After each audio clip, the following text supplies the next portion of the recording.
This one's going to be different because I've been sick for the better part of a month, and your form continues to get better.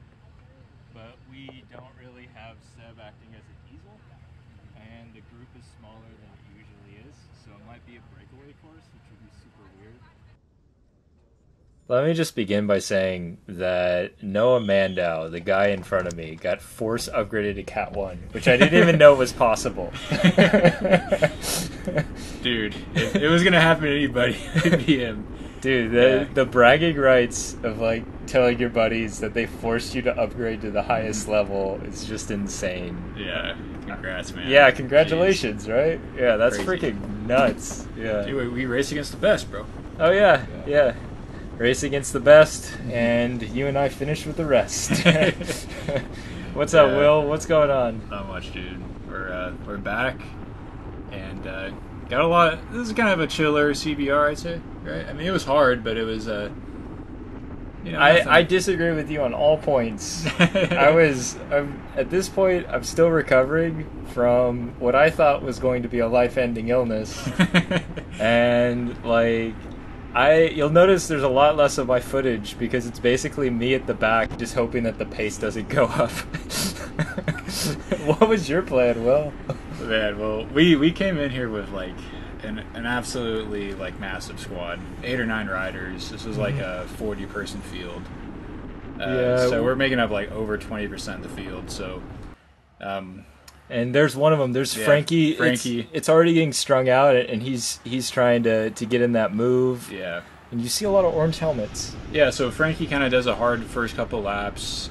He gets a little bit of gap with other people. They get brought back. We have this preem lap that we just went through.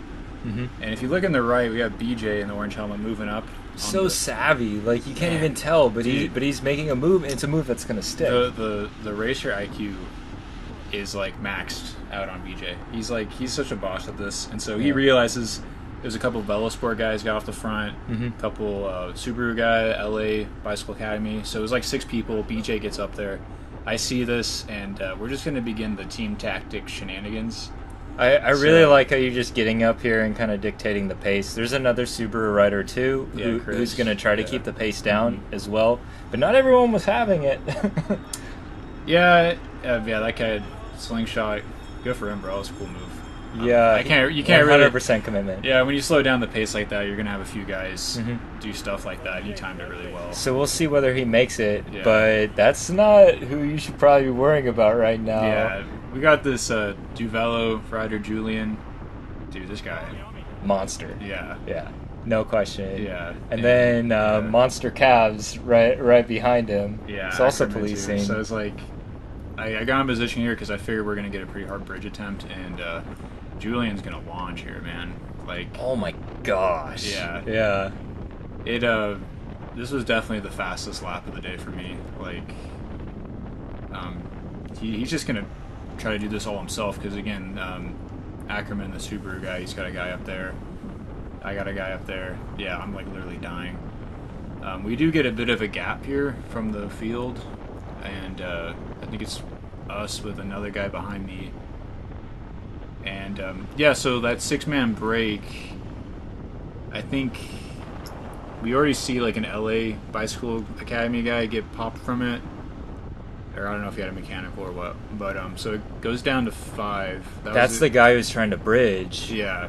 Jeez, this is just what a pace. This is a monster effort, bro. I'm getting gapped off like every single corner. I'm seeing cross-eyed. But you're there, and also this is a testament to when like you're policing the front and trying to keep like a move from getting stitched together.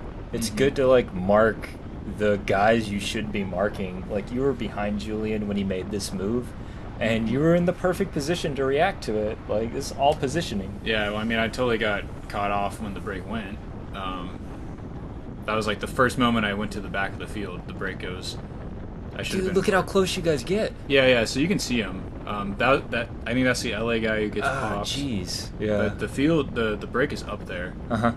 That's one LA. So they've got one more guy in the break. But yeah, you can see him. They're just a corner ahead, maybe 10 seconds if. Yeah, they really got a gap before we started chasing it down. Like I said, I slowed down the field quite a bit. I think Ackerman did as well. But like just talking about team tactics too. So Ackerman is not pulling through with this move because he's got a guy in the break. Well, I tell him though, because I'm like, we have a gap at this point. Oh, he is putting in some effort, no, actually. I let him know because I was like, it's kind of like there's like a fine line on this, right? Because it's like you don't want to chase your teammates, but also like we're in a position. Where That's true. You're kind of like in a bridge group. So like I come around too. Definitely don't have too much at this point. No, I would imagine not. But you can see, I mean, dude, that break was moving, man. BJ and those guys, I don't know who all were setting pace, but man, they were smoking it up there, bro. And yeah, so at this point, the Mar guy doesn't have much in him. Julian I think he's kind of cooked. And again, like I think we're all like, we can't do it. And at this point too, the peloton kind of closes in on us. So. Oh, that's where I was confused. So now that the peloton's behind you, you don't want to chase. Okay, yeah, I get it. And like I said, like a solo guy probably could bridge up here, and I think you got these guys going. Yeah, so you got a few solo guys going, and then Ben, thankfully you recognize this, and you get up there for the next move. Ackerman goes again as well. Yeah, and really like. Yeah. It's probably like the most effort that I did, and I don't really think that this was the right move on my part. I kind of feel a kind of way about it. Well, if they got up there though, it's good that you're in this chase group though.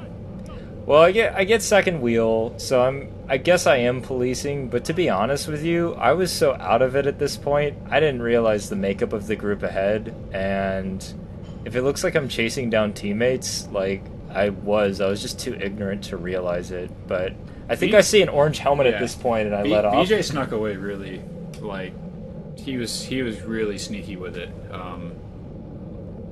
Yeah, I mean this is up to this SoCal guy at this point here. I think he realized it now, right? But look how close you guys get, dude. Yeah, we get super close.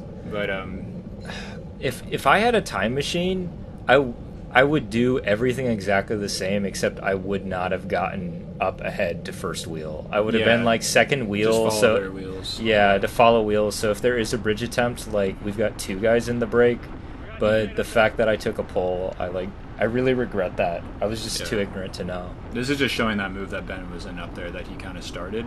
I stopped pulling here because Ben's up there and force other people and mainly Noah, right? Yeah, Noah gets out of the win and has to put out some effort too. So like there are some like positive consequences of what happens. I wish I understood what was going on. I was dazed, confused, and out of breath. Dude, shout out to James for staying on Noah's wheel there. Like, dude, the teamwork today was just on point. But yeah, you can see you guys.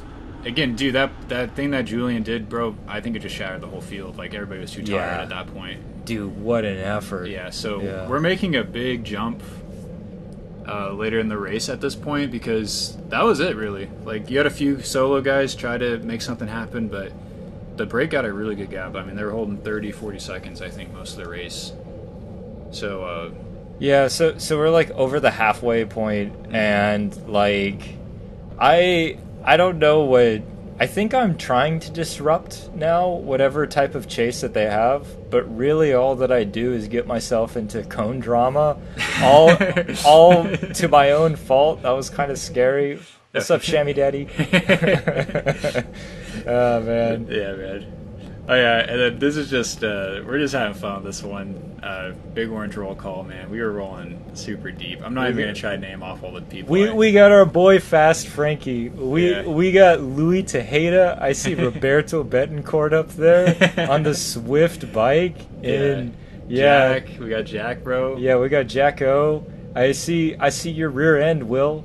Oh, and then James is going to pull up, too. Yeah, James is going to pull up around, too. Yeah, quite a few teammates. James. Yeah, man. It's always nice to have friends. Shout out to Big Orange, man. Rolling deep. Oh yeah, man. I felt horrible at this point. I wasn't enjoying this at all. Yeah, it was honestly it was kind of crazy. Like the break went, but it was still a pretty fast race, man. We still averaged like 27. So we need to talk about this, man. Mm-hmm. We're just like rolling into 2 to go right now, and like, how did the end of this race pan out for us? What happened? Pretty good, I think. Like, I felt pretty good. I don't know, right? I think it went pretty smooth. Like I was trying to stay away from the front because the time gap did get down. I know at one point the time gap got to like 14, 16 seconds or something like that. You were doing a good job of policing the front too, yeah. and us communicating as a team, making sure we weren't chasing back moves. Now that we were savvy, because like I mean, BJ, he's gonna pull this one off, man. Like they stay away. Yeah, again, like most breakaways are doomed at CBR, so like I'm trying to do everything I can to make sure that this thing does work, and I'm not the like most knowledgeable person on this. We're actually this is one of the moves. Louis like, gonna shoot his shot here. Yeah, I think at this point we're getting toward the end, and we're like, I think a lot of us think that there is a good enough gap to go ahead and start playing bikes again, but that's a risky one. Yeah, it was kind of, you got some gap. It worked out okay in the end. Because it did make things fast and fun at the end, though. So, but yeah, when it gets like slow with a couple of laps to go, it gets really scary over here. I was pretty worried we were going to bring BJ back, but that was a risky move. I don't think Louis knew that it was as close as it was, but we're in Will's POV, and man, it's gonna be a chamois brother affair here at the end, man. Yeah, dude, I decided to just get on Ben's wheel. Or I'm keeping an eye on you. I guess I actually moved up here. I figured Julian and Chris and Noah were all going to be pretty rested for this sprint and light it up. So I like how you stayed by me on like my weakest day. Like you waited for me to be at my weakest, and you're like, I'm gonna stay by this guy's wheel. I was emaciated. It's hard for me to make 150 watts now. Like I had no business being up still here. Have a sprint though. I think I'm gonna box Will in on the last lap. Like I think that's what's gonna happen. Yeah. You like positioning is so important in these sprints, and like no matter how good of a sprint you have, if you're starting like 5 bike lanes behind, exactly. These big guys, like these main sprinters, like you just have no shot. I really like what like Ackerman did here, come around the outside. Great move. Yeah. I mean, most people don't have the legs to do a move like that anyways, but like if you're gonna beat Nick in a sprint, you can't let it come down to a sprint. Like you gotta go long and put him in like a different position, because in a heads up, or I'm sorry, not Nick, Noah. Yeah. In a heads up, Noah's gonna get you with that ultimate power. So Chris did a great move going early there, and he almost pulls that one off. Yeah. I don't have the legs to follow that last group. Yeah. Just and you're reeling me in. You should have passed me. I know. I let off a little bit too early in those corners, but yeah, that was like we actually. So BJ got second. BJ got second. Look at this shot, bro. Good. Let's go. That's I think our best team result of the year. Yeah, man. BJ got second, and then Jack 9th, you 10th, me 11th. So we kind of like stacked up almost the whole top 10. So it was pretty cool. Yeah, it was a good time. Yeah, good points. I was just happy not to have been dropped.